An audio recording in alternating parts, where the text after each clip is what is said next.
Party people of the SFL, what is up this Thursday night? Look out weekend, because here comes the SFL opening weekend. Welcome to episode 9 and the very last episode of the off season for Access Live. Don't worry, don't fret. I'm not going anywhere. I'll be back on Tuesday again. I know you guys were really worried about that. We are wrapping this off season up though with a bang before tomorrow's kickoff between the Baltimore team. I could tell you, I think I need to change my pick 'em. I'm not sure about this game tomorrow, but between Baltimore and the reigning champs, Atlanta. We have league personnel peeps joining us this evening to get, all kinds of information about for this upcoming season 15. So please remember, get your questions and comments in the chat for them. As always, you need to make sure to at Fonzie so he can get those questions to me and I can get them to the panelists. Let's see. Speaking of Fonzie, let me thank him for producing the show. Eagle for him helping here on the show and then with the show server. Want to show some love to my sponsors, Bad Boy Custom Rods for all your freshwater, saltwater, and fly fishing needs. Trick Apparel, who does my shirts and hats, as well as something else we're working on as a giveaway, as giveaways. That's coming up in the near future for the listeners, and there's more to come on that next week. Also want to throw a shout out to Armadillo Ale Works in Denton, Texas. They're a small local brewery struggling to stay open during COVID, so please support them if you're in the Dallas-Fort Worth area, or you can find them at armadilloaleworks.com. Speaking of shout outs, let's see who's in the chat. Who we got? We've got Gunny, of course. We got Benji's here. Who's that? Hey, Charles. Good to see you, buddy. What else we got? Chad, Eagle, Ace. Okay, Ace, I didn't forget you this time, so you can throw me the ball this weekend now. Andre Krim, the Krim Reaper's here. Hugo, good to see you. Nacho.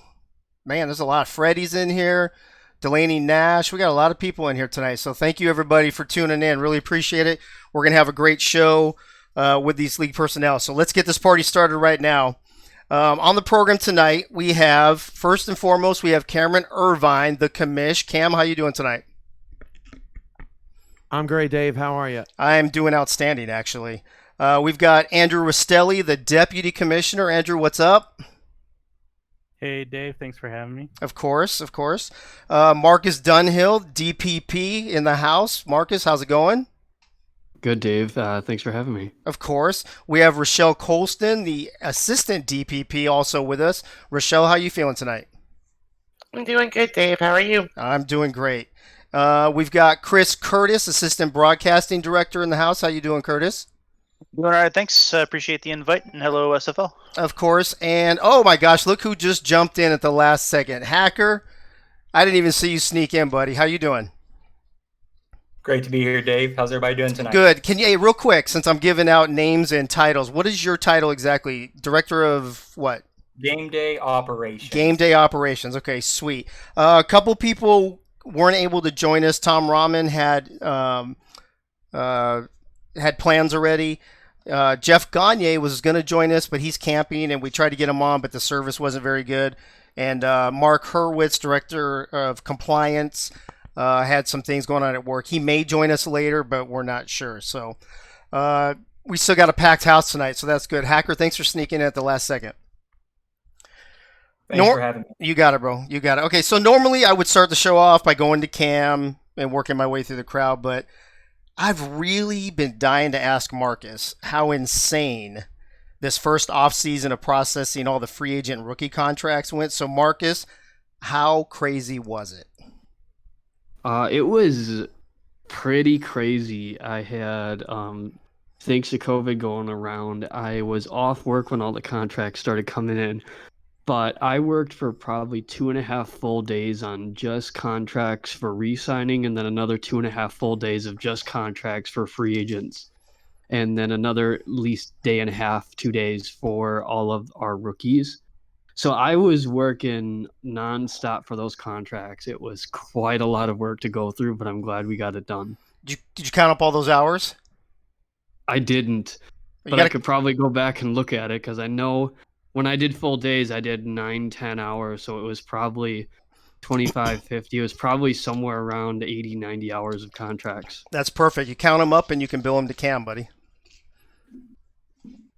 Yeah, we'll see about that. Okay. Hey, Rochelle, real quick, let me ask you something. When did you start in the process? I can't remember when you got announced. Right at the beginning of the off season. So were you involved? So you were involved in the entire free agency and the draft as well? Correct. Okay. So in addition to assisting Marcus, obviously, do you have other responsibilities? I wasn't sure if you worked with Tom as well, or how does your job break down? My job in the off season was to add all the players to the website and all their attributes. Okay. How's that going? Is that done? Is that good to go? Good to go. Okay. Awesome.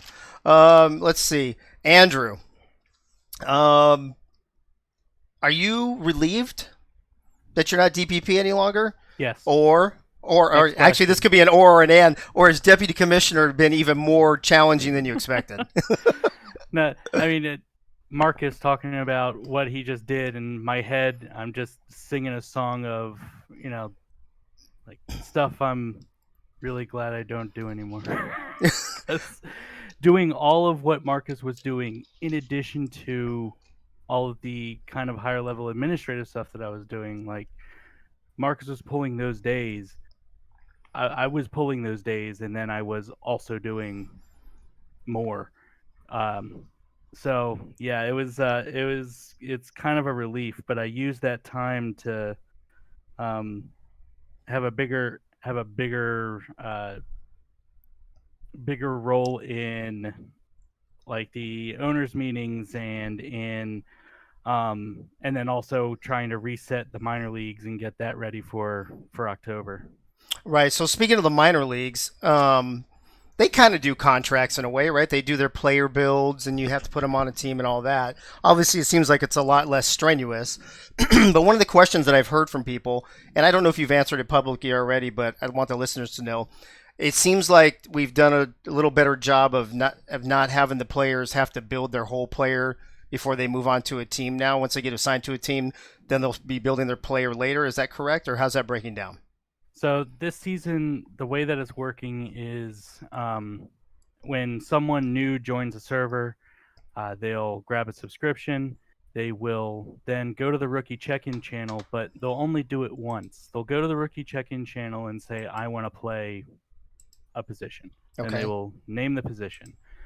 I will then look for a team that has a need at that position, and then I will slot them onto that team. At that point, they then need to submit a rookie builder form, so I know their name, what legend face they're going to use, their height, weight, chosen jersey number, just so I can log that for when I go to build rosters. But the bigger thing is that starting on Monday, all the rookies are going to be progressing their player every week at a slower rate than we've seen. Wait. Progressing, or you mean Yes. like rookie check-in? No, progressing. Okay. Each week they're going to be adding points to their player. Wow. Okay. And that starts And- when you said that starts Monday? Monday, once Okay. a week, every week, just like the SFL. They're going to be progressing from Monday. They have from Monday to Friday of every week to do it. Okay. And then during the SFLM season, they will continue to progress, but they'll be progressing faster due to game experience, and then they'll only have the normal 48-hour window between games in order to do it. And it's preparing them for what's really expected out of a player in the SFL. Okay, so is that taking place of rookie check-ins then? Is that how that's going to work? Yeah, Okay. check-ins are done. They're gone. They're gone. Okay, so the only rookie Gone. check-in is the very first thing you do. Yep. The only people who would check in and not actually progress their player are people who they they just don't have a spot on a team. Like, we're talking about SFLM is like halfway done, and we're getting close to the draft, and these guys just don't have a spot on a team. They'll check in because they will subscribe and they'll be building points to their player, and they just might not have a spot on the team to progress. Okay.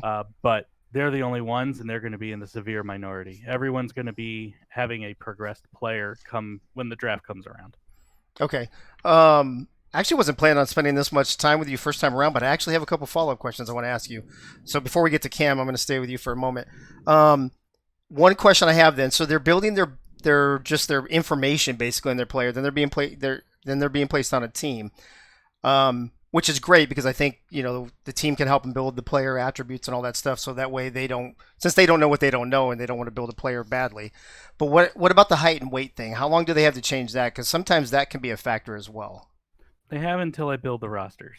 Which is when?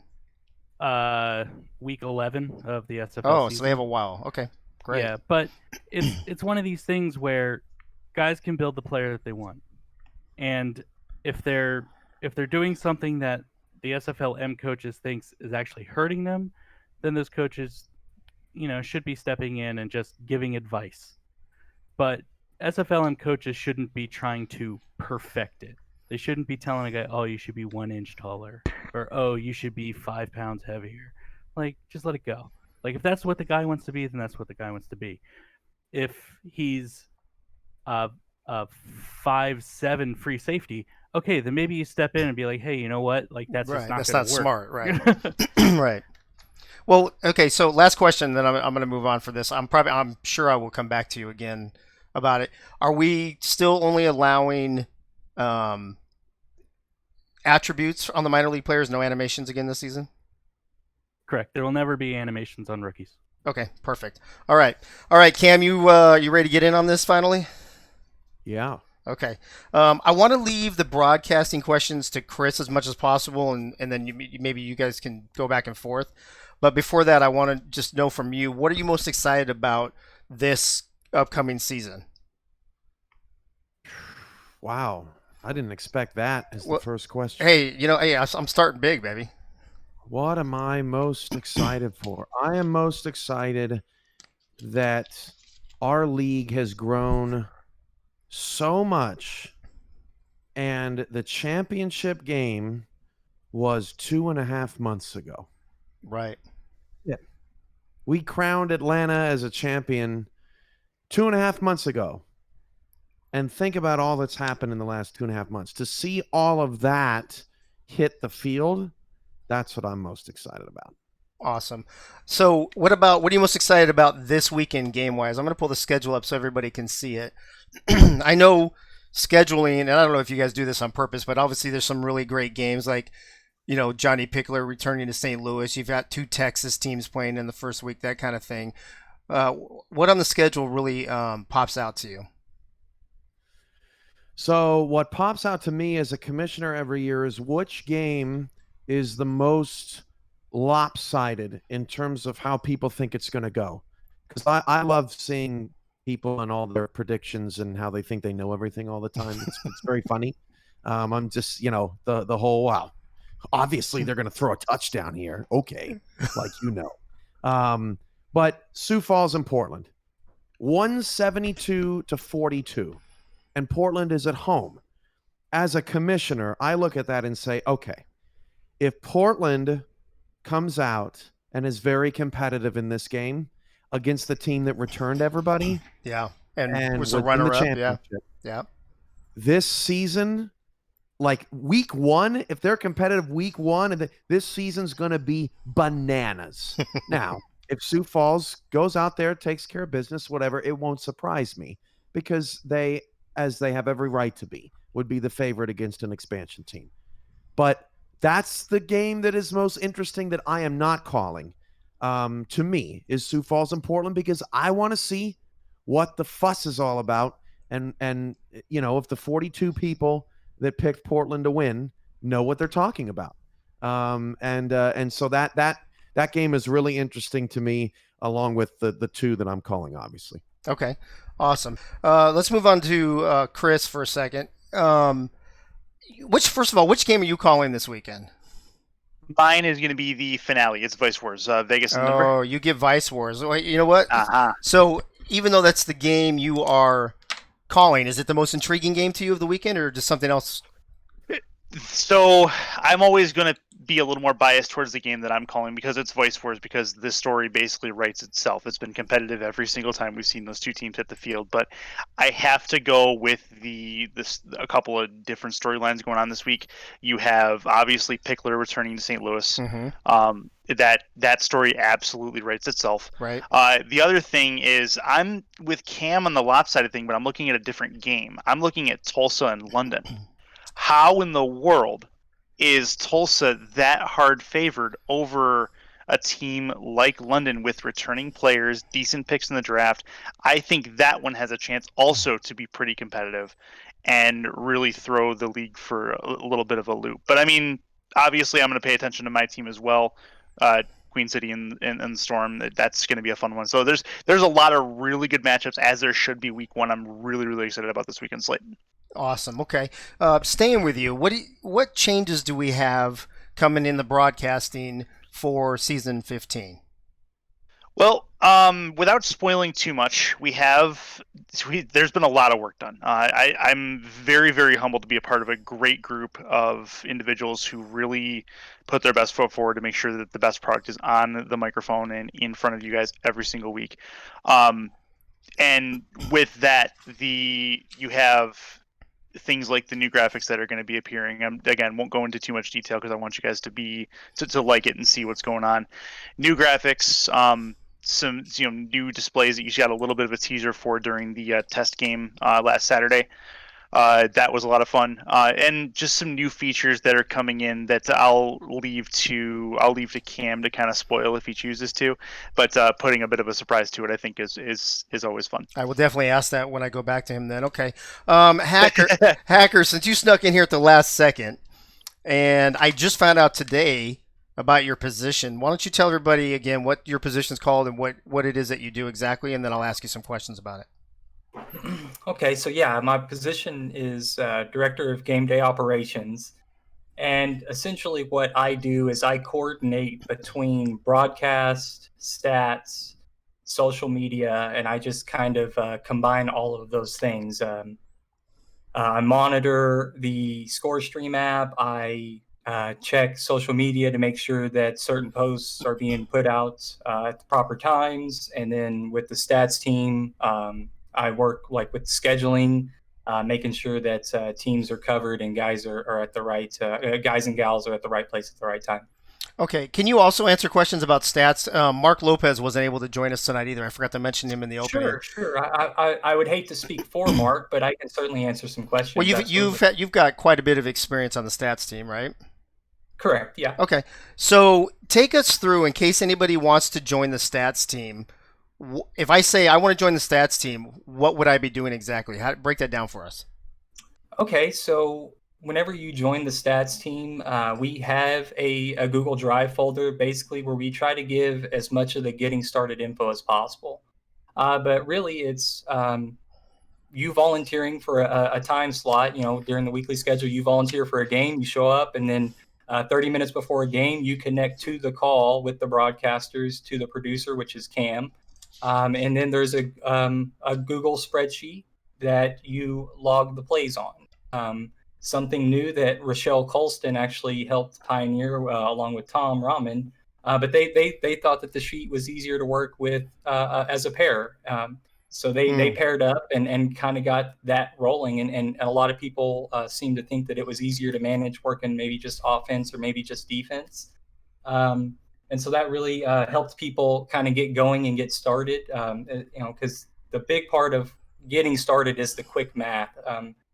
And that scares some people away because the game gets going and you want to be a part of the experience. But whenever you're there as a statistician, your job is to kind of do stats. So you have to kind of tune out all the extra stuff and just focus on what your role is, which is calculating yards, who got the tackle, who caught the pass. And that's really the extent of it right now, is just making sure that we're getting the proper stats live so that the broadcasters can use that as the game is going. So, a broadcaster may notice that during the drive that something's going on, or that they have a soft spot or a dead spot where they can talk about something. They'll look over at the live stat sheet and see that Marcus Dunhill is 14 of 15 with 185 yards and a touchdown today. He better not be this year.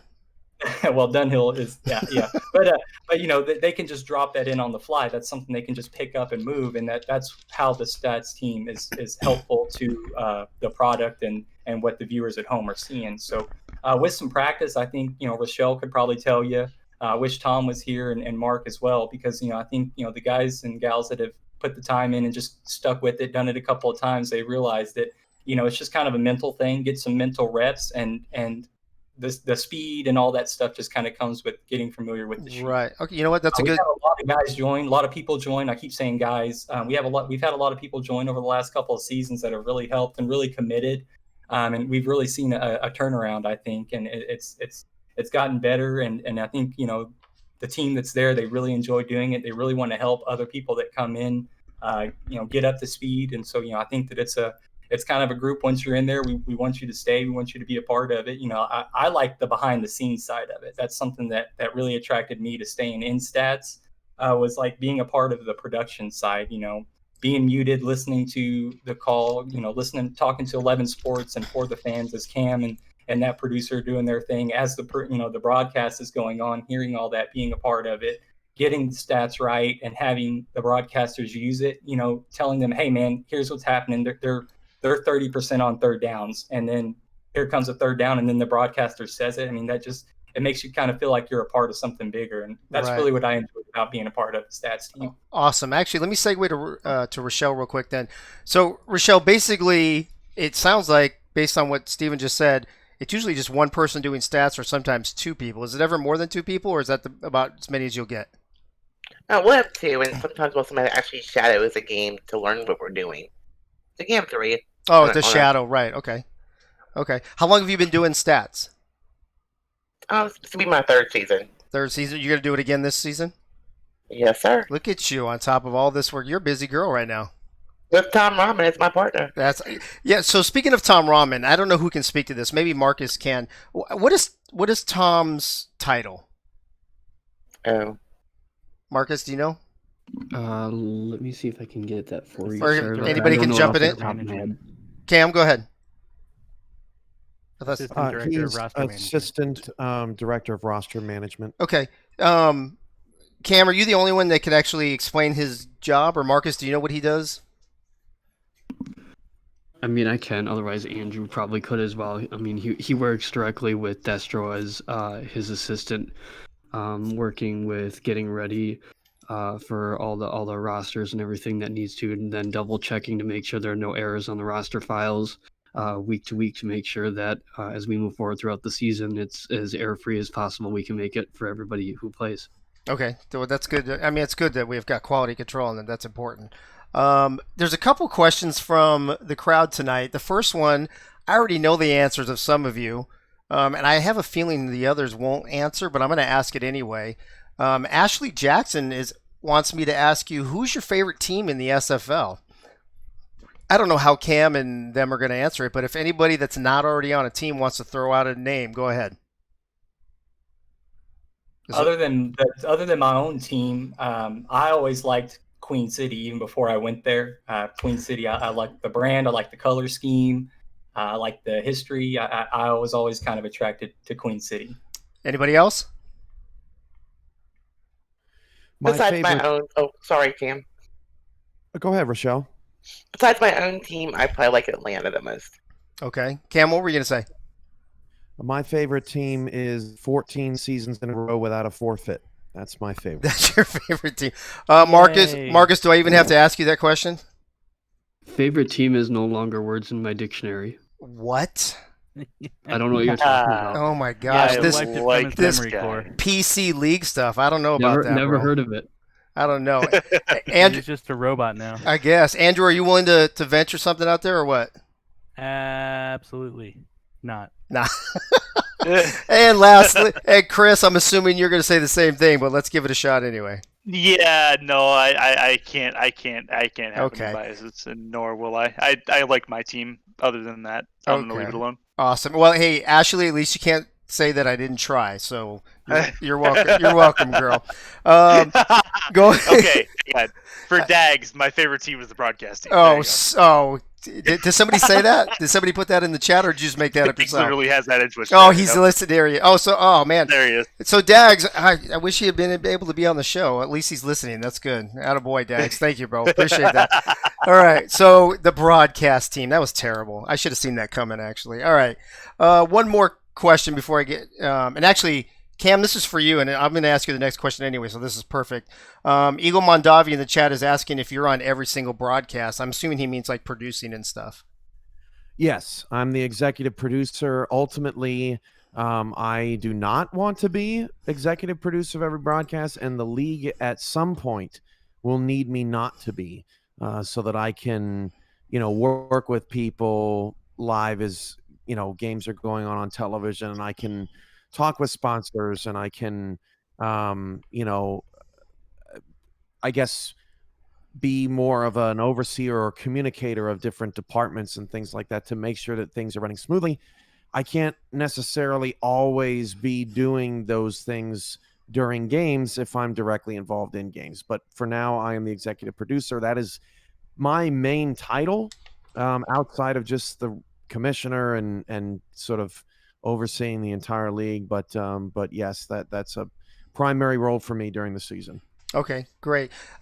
So the next question I was going to ask you anyway, so it worked out well, is crowd play. Let's talk about crowd play. I know a lot of people know about it. There might be some people out there that don't know about it. So can you let the listeners know what crowd play is, what it's going to do, and if we're going to be doing it every game, once a week, once a day? How's that breakdown going to go? So crowd play started in stadiums, and the idea was, okay, if you're sitting in your seat and you're watching the game, what is keeping you engaged in the action? There's so much stuff going on there. Everybody's on their phone, right? Right. Sports, the phone, right? The art of being on your phone all the time has started to sort of cripple the in-stadium sports experience because people are on their phone even when they're in the stadium. And so this is an engagement to people of that ilk to, hey, if you're going to be on your phone, and you might as well get a chance to win money if you actually are paying attention. And it actually can be a benefit to you being on your phone and being in the stadium. So that was crowd play's big idea, big sort of innovation in the sports brick and mortar space.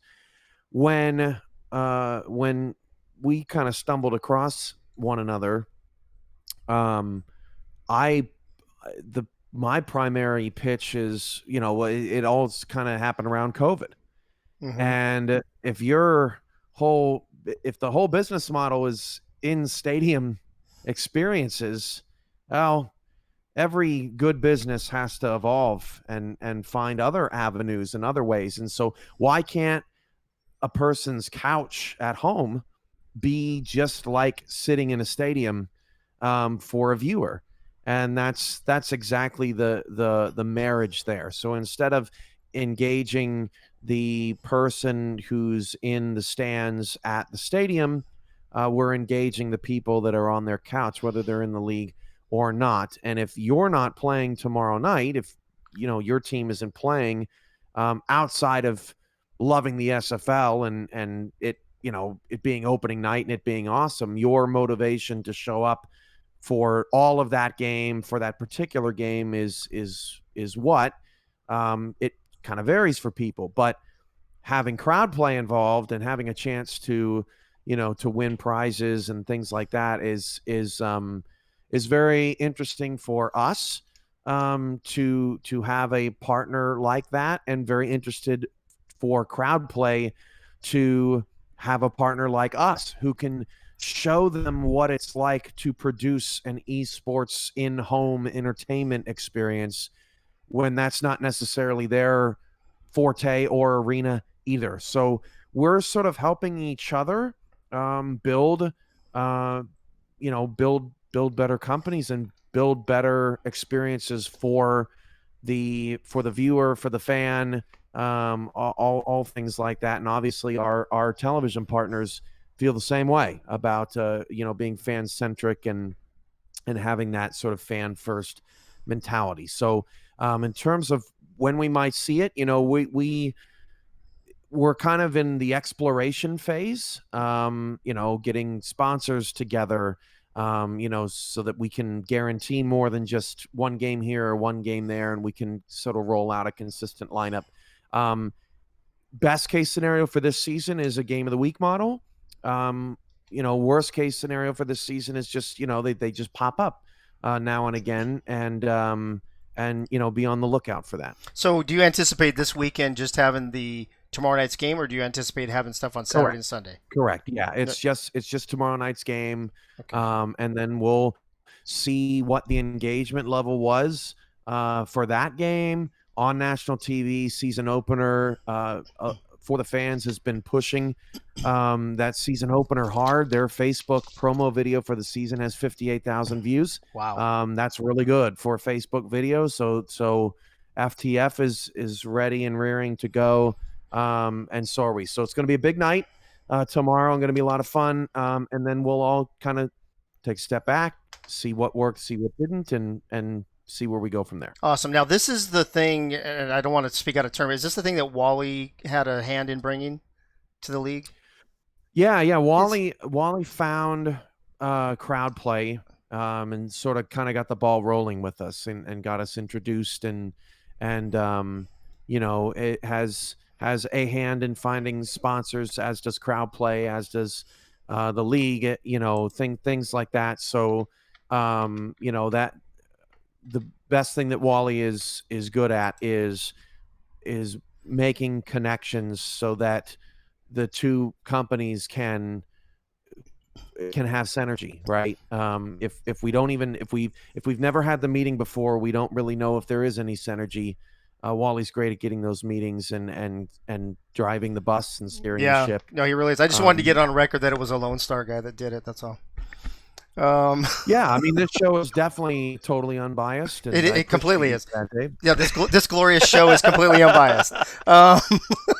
Real quick, Cam, before I move on, Andre Krim had a question. I guess what's kind of a question and a comment.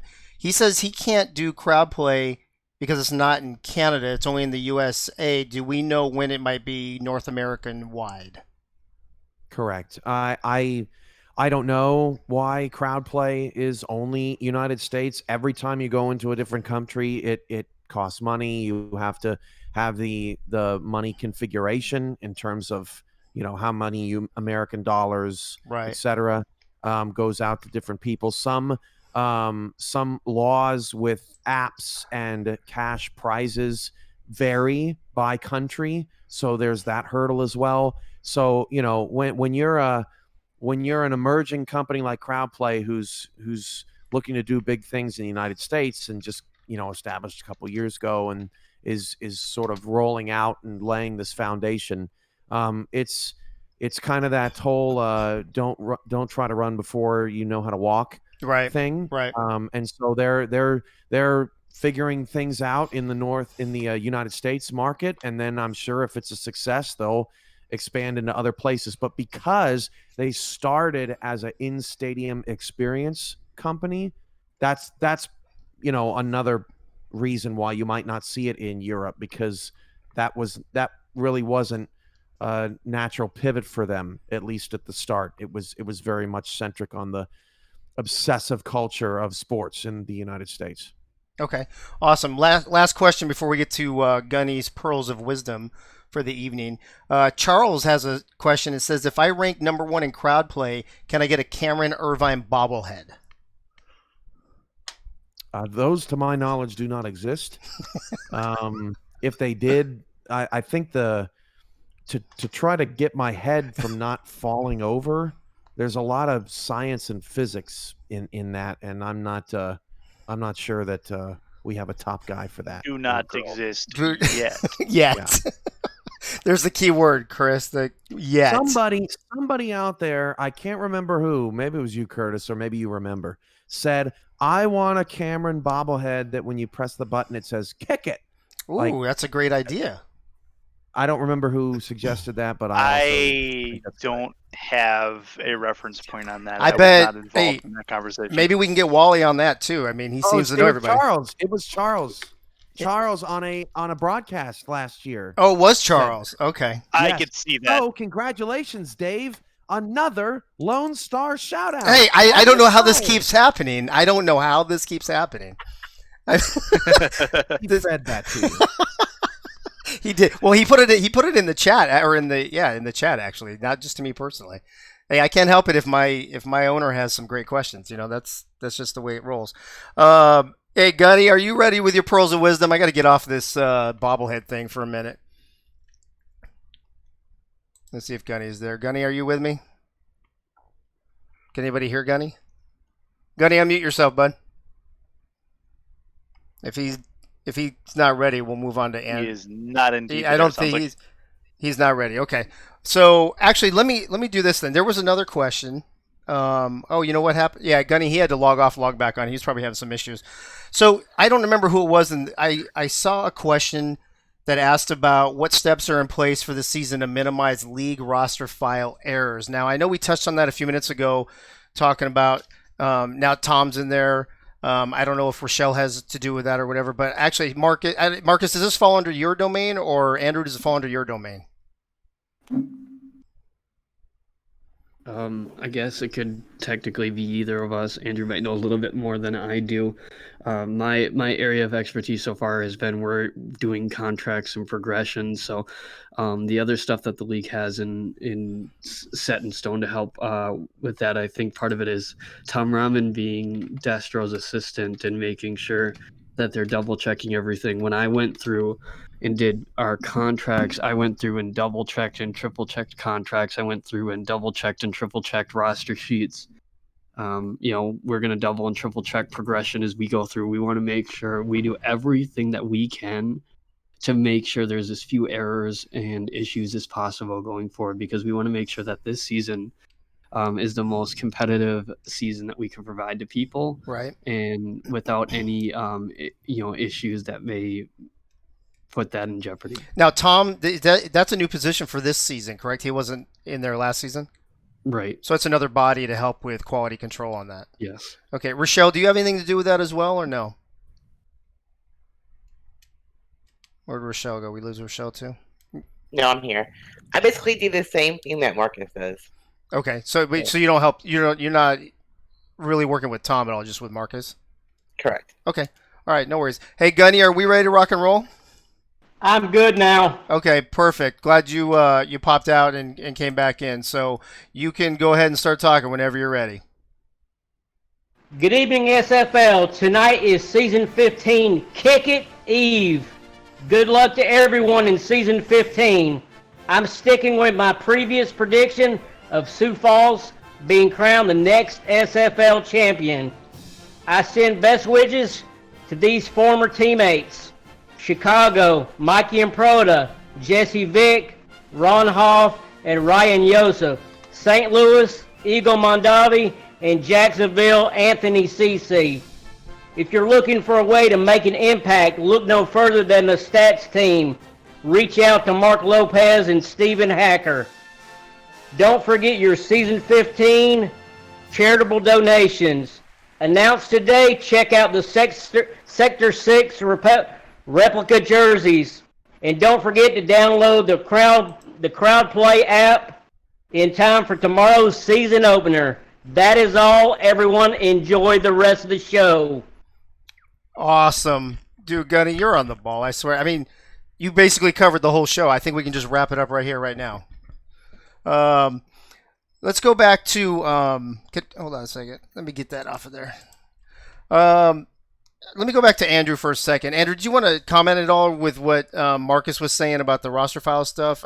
He said that you might have more to say about it than he did. I mean, the only people that will be touching the roster file itself is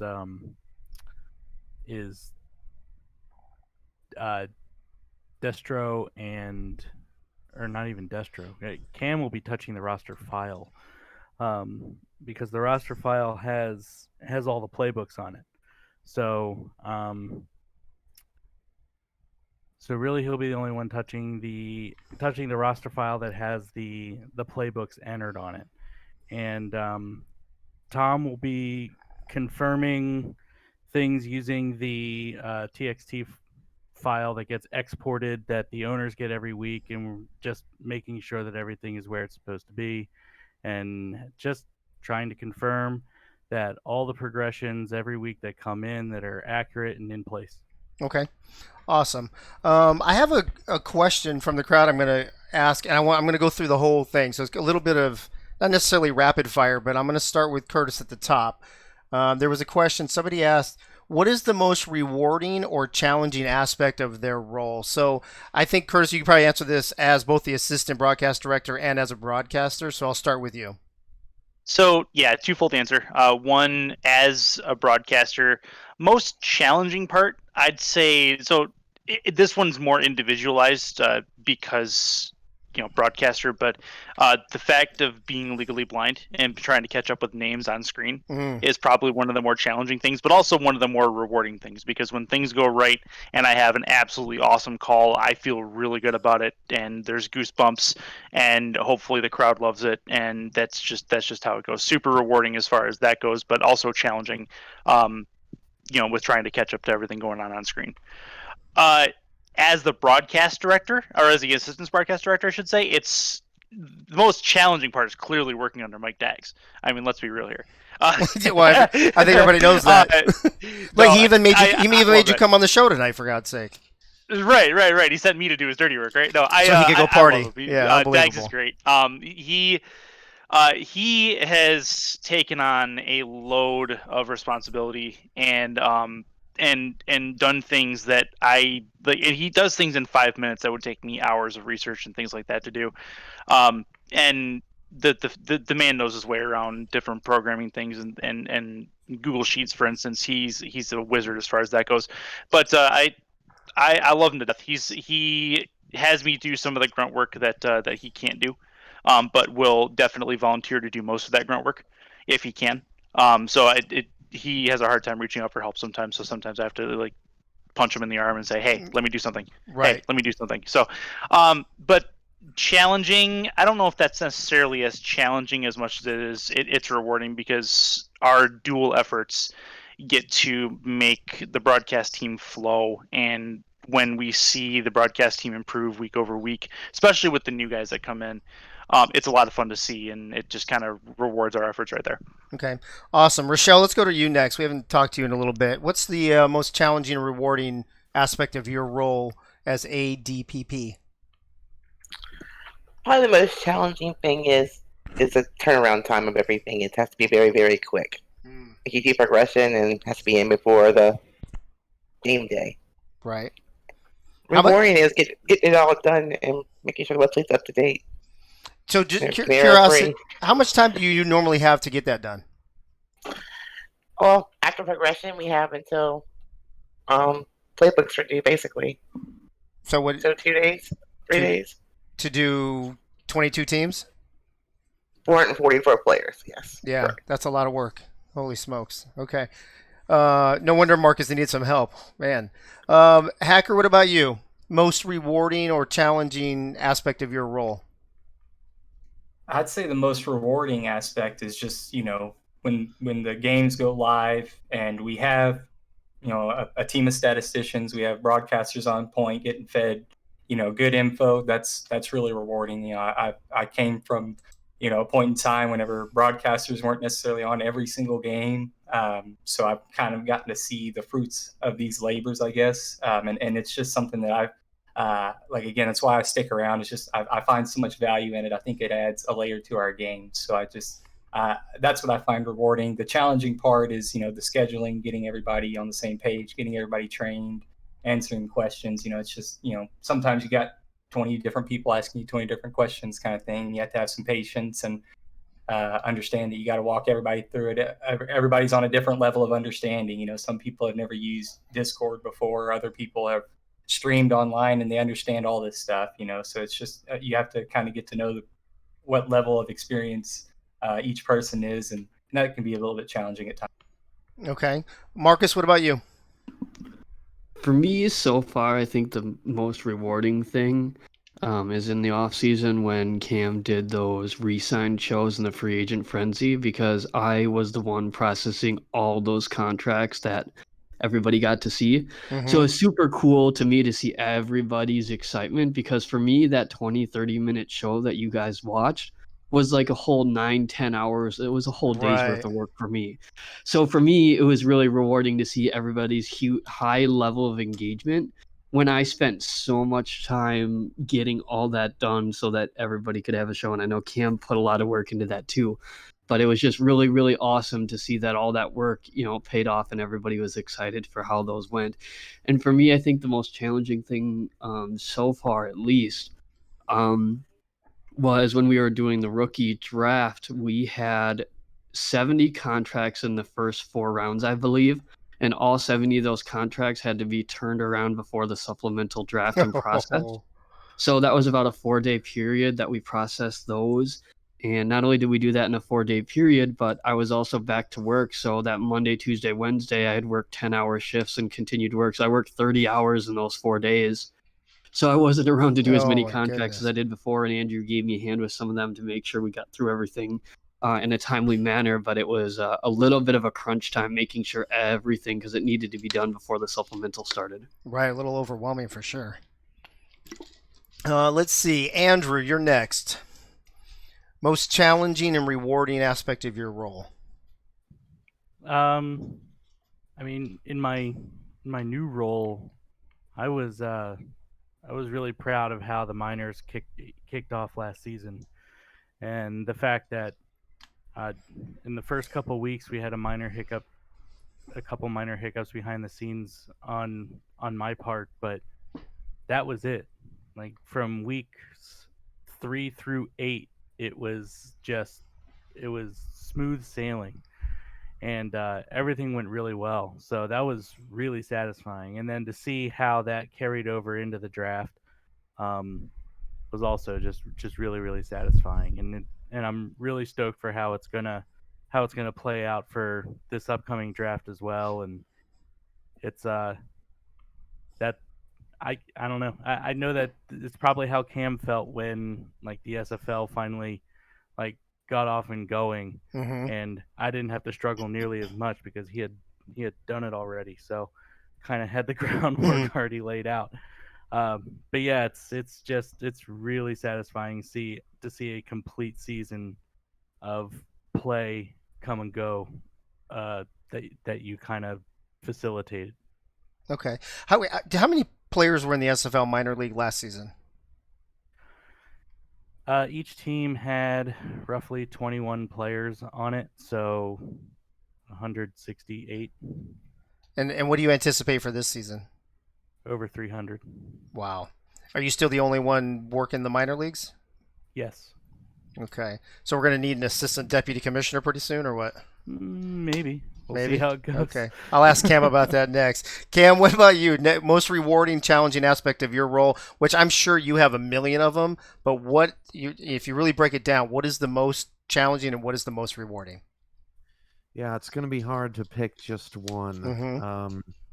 We'll start with the most challenging. The most challenging part of this job is 1A, having to communicate with every single person effectively. Communication is king in my role. It does. If I can't communicate with people, I can't get anything done. So that is really tricky. Every person is different. Every person gets, upset about certain things. They have trigger points. Some people have different needs than other people. Some people need positive reinforcement. Some people need negative reinforcement. Some like everybody is so different, and it's my job to get the best out of everyone here. So that is very challenging. And as the league gets bigger, the challenge only grows.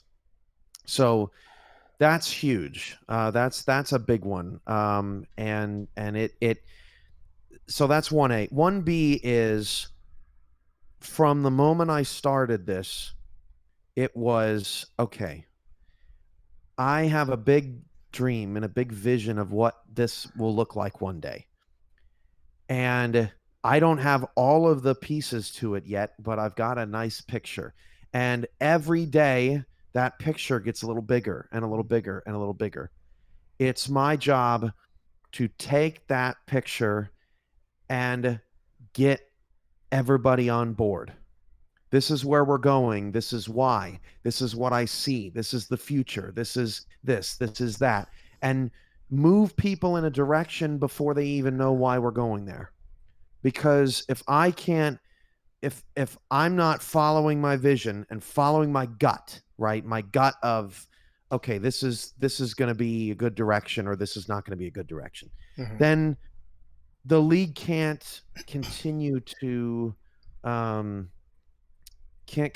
grow and can't continue to thrive and excel and things like that. So it's that is very challenging, because sometimes you might want to do something and people are like, no, I don't think that's a good idea, or I don't understand why we would do it this way, or whatever it is. And sometimes I have to push people to that direction and say, look, I know that you can't see it, but I'm telling you it's going to be fine, or I'm telling you like it's going to be great, or yet I'm also telling you that I'm not afraid if it bombs. Right. And you can't be afraid either, because if it bombs, then we will adjust it and we'll learn from it. And don't freak out and not take the step, right? Take the step. Do it. Be brave. And a lot of times it like that mentality is scary to people. They don't want to see all of their hard work fall apart. And people want to protect that. So those all that is very challenging. And it definitely has its days where it takes a toll. Right. I'm and, sure. Some days are harder than others. The most rewarding is that this is my life. That's the most rewarding. I took something from 18 years old and turned it into what we see today, not because I did it on my own, but because I allowed other people to help. I listened to people when they had good ideas and when I had bad ones and they told me. We did it together and we did it as a team. And because we did it that way, that is why I live the life that I live today as a commissioner of all these people and all these wonderful people. And it's incredible. I'll share a quick story. I was talking recently with a team member who was checking over rosters, and this team member said, I thought there were a lot of mistakes, too many. And I said, okay, how many did you find? And the team member said, I found 8. And I said, okay, each star player, 20, has about 20 data points. Let's give it an estimate. I'm not including generics. I'm not including equipment. I'm not including any of those other things. That's 96% error free. So what are we going to do today? Are we going to be glass half empty? I want to talk about the 8 errors. Or are we going to be glass half full and talk about the 392 pieces of data points that all of the staff here tonight worked and achieved in its first try?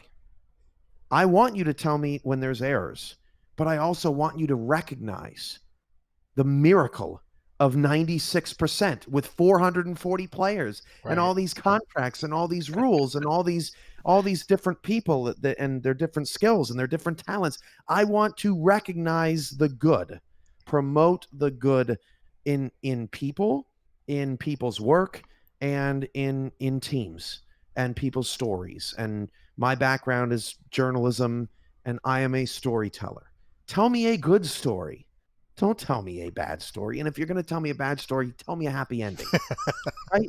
That's Yeah, all I want. you want the Tell me Hollywood a end, bad yeah. story and then say the moral of the story is that they all died. No, you're wasting my time. That's a terrible story. I want to be a good storyteller, and that's how I try to operate the SFL every day. Is where are our good stories that we can tell, and we can deal with the bad stories as they come along. We can't be afraid of them, but what are the good stories? And my life has become a good story because of this league, and that is what's most rewarding. Well, speaking of story, and before I go, I'm going to go around again for at least one more question to everybody, maybe two more.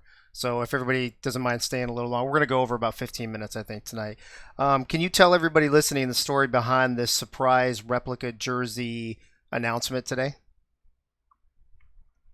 Cam? Was sorry, Yeah. Dave. I didn't. I was reading the chat. Sorry, no worries. I missed the question. I said, speaking of stories, you want to tell us the story behind the replica jersey surprise today? Yeah. Sector 6 and the SFL have wanted to do this for a long time.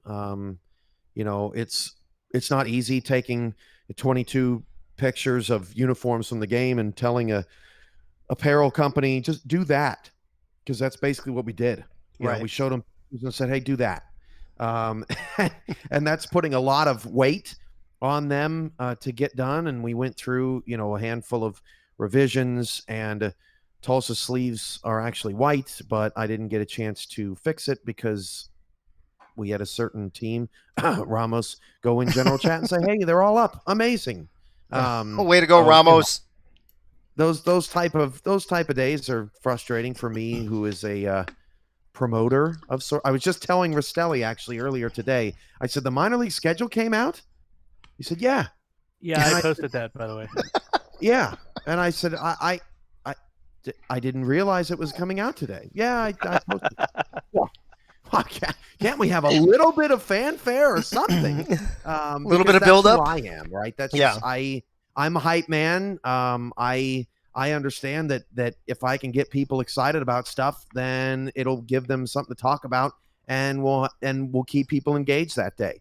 That's just me and my personality. So these jerseys are going to be amazing, and it's so nice to see a set of our 22 teams. This is our league. It's a very prideful moment for me as the commissioner to look across the league of all 22 teams that have a replica jersey that people can wear with their name on the back. Sector 6 is a unique product in the sense that they can just print whatever you want on stuff and in really high quality. So I'm over the moon that this got done and before the season, and that our teams did such a great job with me and Sector working on this project. Awesome. Andrew, since your name just came up with the SFL minor league schedule, there was actually a question for you in the chat, and people were asking if the minor league builds are going to be final at the draft, or if they're going to get to reconfigure on being drafted, I guess kind of like they did this season. Is that going to change, or is that going to stay the same? The builds that they'll have at the time of the draft will be what they are. We are still tossing around the ideas of any kind of value bonuses. But the way that the progression rate is going to go is that anyone starting at base copper at the start of, starting on Monday, those players will be within an animation's worth of points to base silver. So, I mean, they're gonna be there. There's not much more to go there. But that does mean a majority of players won't necessarily make it that far. They'll be a little bit behind that. But we're not really concerned about the value of the players going into the draft. But we're still going to be talking it over. It's kind of early to really say at the moment. Okay. Still work in progress. Plus, does the number of people still joining might factor into that or no? As we continue on. I mean, yeah. You know, like if for some reason we don't reach the numbers we think we're going to, then right. Then yeah, we'll adjust. But we have no reason to believe that, considering what happened last season. Right. Okay. I'm gonna go through. I want to ask everybody a question. There's actually one more question for Cam, but I don't want to go back to him so soon. But I do want to ask each of you, and I'm going to start with Rochelle on this one. I want each of you to leave us tonight with some sort of prediction for the season. It doesn't have to be the winner of the championship. It could be MVP. It could be Rookie of the Year. It could be something just crazy. I think, someone's going to go 0-12. Somebody's going to go undefeated. It could be a million different things. But I want each of you to leave everybody with at least one prediction for season 15. And Rochelle, I want to start with you. Oh, great. No pressure. I predict that Harish Prasad will not get injured this season. Oh, you know what? I might take that bet. I don't know. I'm going to write that down. Harish will not get injured. Okay. Let's see. Hacker, what about you? I was hoping you gave me a little bit more time to think about Sorry, it. bro.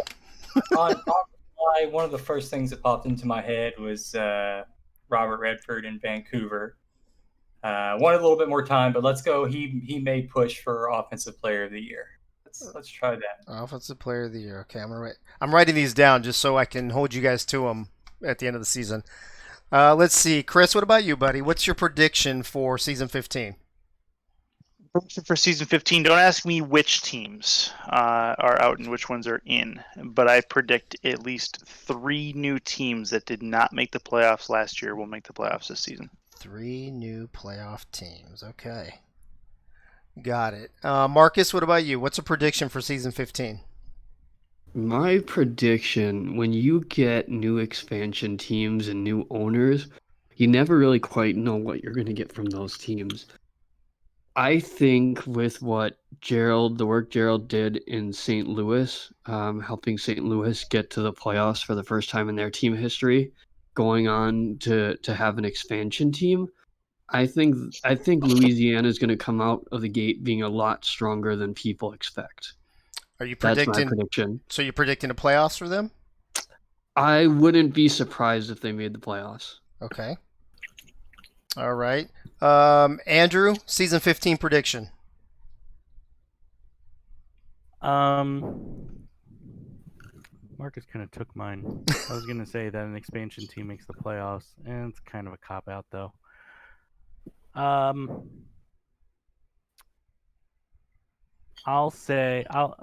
Bold prediction. I'll say, because we're on a Lone Star show, that Ike McBride will lead the league in rushing this season. Holy smokes. All right. I like that one, actually. I love how the show always comes back to Lone Star. Speaking of Lone Star, Cam, what's your prediction for season 15? What did Andrew say? Ike McBride would lead the league in rushing.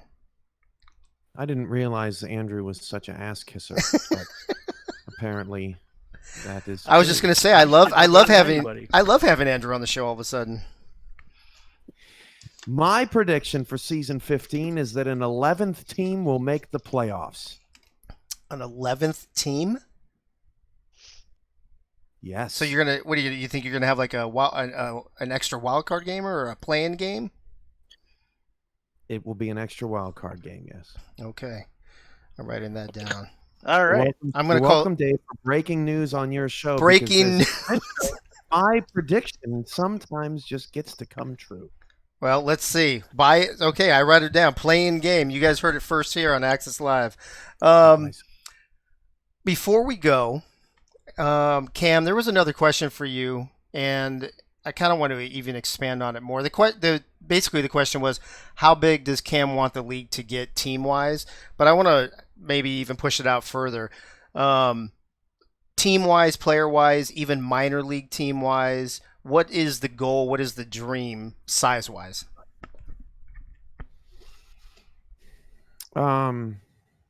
I think that this league has the potential to be as big as it wants to be. I think this league could have 50,000 people in it.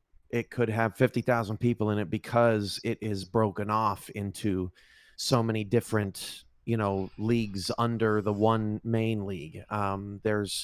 It could have 50,000 people in it because we have automation and there's, 220 teams at all sorts of different levels. And like the vision of how big it can get is just quite simply cloudy.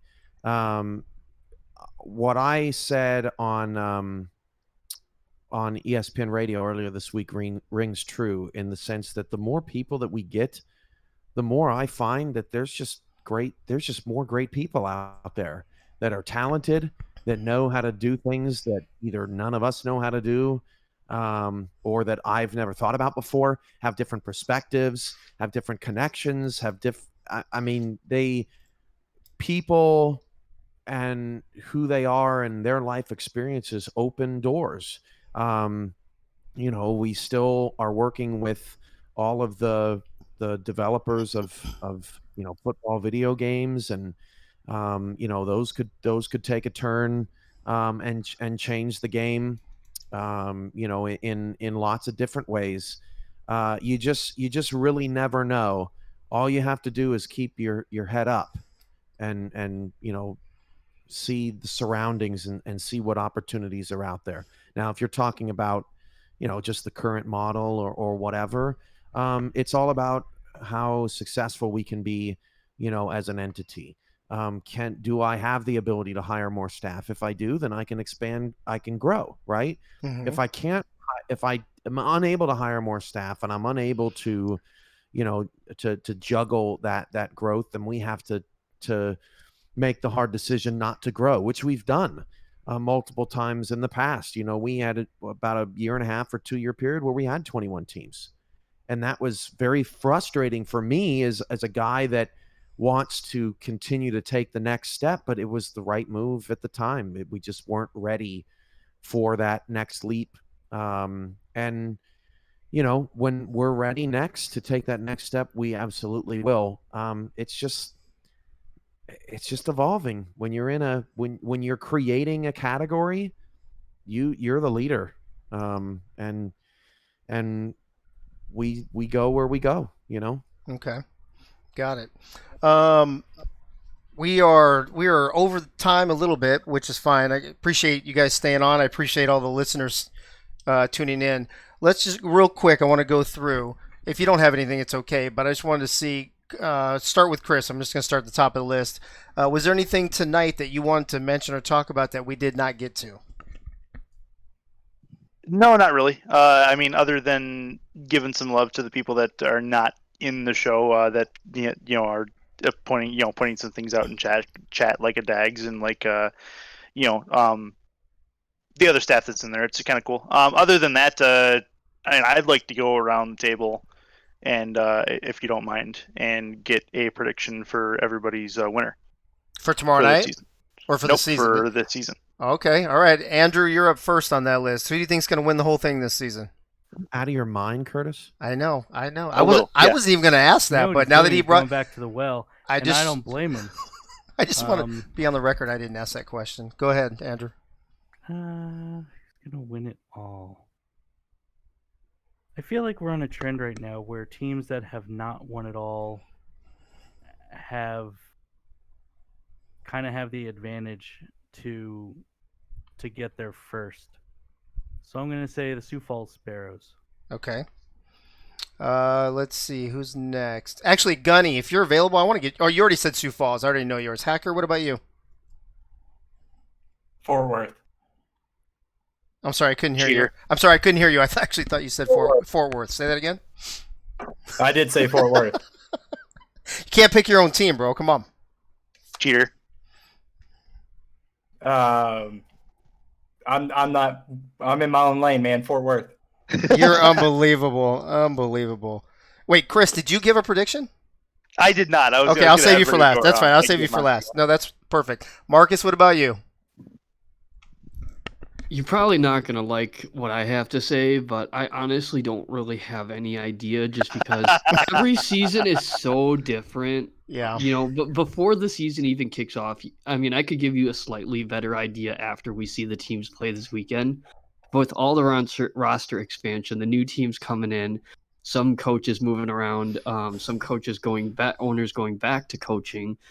You know, you look at last season, I don't know how many people would have seen Atlanta on the map for winning it all, because the only people that really thought we had a chance were probably the people that were on that team. There's just so many things up in the air that I couldn't even begin to give you any kind of accurate information or any idea, even if I had one. Would you argue that Denver's back in the hunt now that Jeremy's coaching for again? sure. Yeah. Yep. Okay. No prediction Without a though. doubt. No, I mean, I could pick a team at random, but I don't have any idea how any team is going to perform this season. Right. It's so up in the air. You see teams last season who, you know, were up really high the season before and then not as high, and you know, it just everything changes so much every single season. Okay. Rochelle, what about you? And you can't say Carolina, even though Hacker broke the rules. I can't say Carolina. Well, no, I would appreciate if you actually go by the rules that Hacker, won't, refuses to go abide by. I'd say Sioux Falls or Baltimore. Sioux Falls or Baltimore. Okay. That's good. Who's next? Cam. A team with the last letter of their mascot name that ends in an N, M, T, Y, or S will win the title. Cool. Pretty sure that's all of them. I was just going to say that. Is that all of them? That is all of them. Correct. Hard pass on this. Oh my gosh, you guys!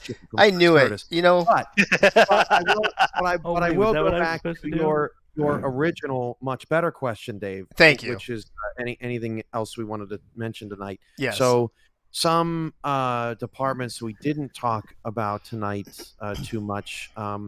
Andy Hamilton, director of social media, keep the social media team going. He's coordinating highlight clips and doing lots of stuff on the social media side. So that's a big deal. Marcus Agrippa is actually my assistant in production. Okay. He helps with storyline driven graphics on broadcasts.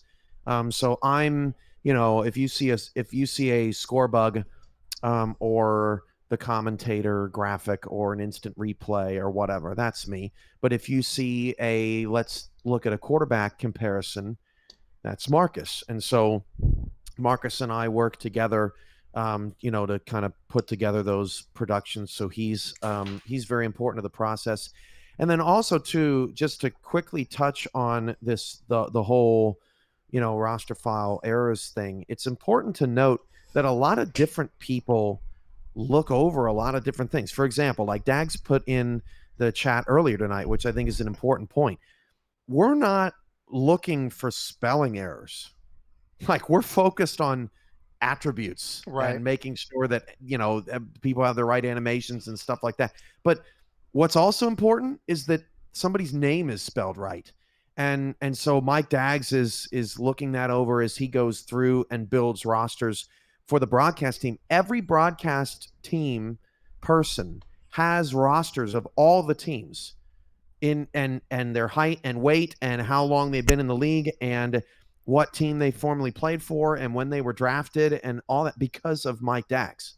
And Chris Curtis, I'm sure, helps out in some ways, with that as well. But with again, that, no. like, it's like all of these positions and all these people that you've had on your wonderful show, Dave, they do things that are like invaluable. If there's a tech issue on game day, Hacker is fixing it so I don't panic because I'm 3 minutes from going on TV. Right.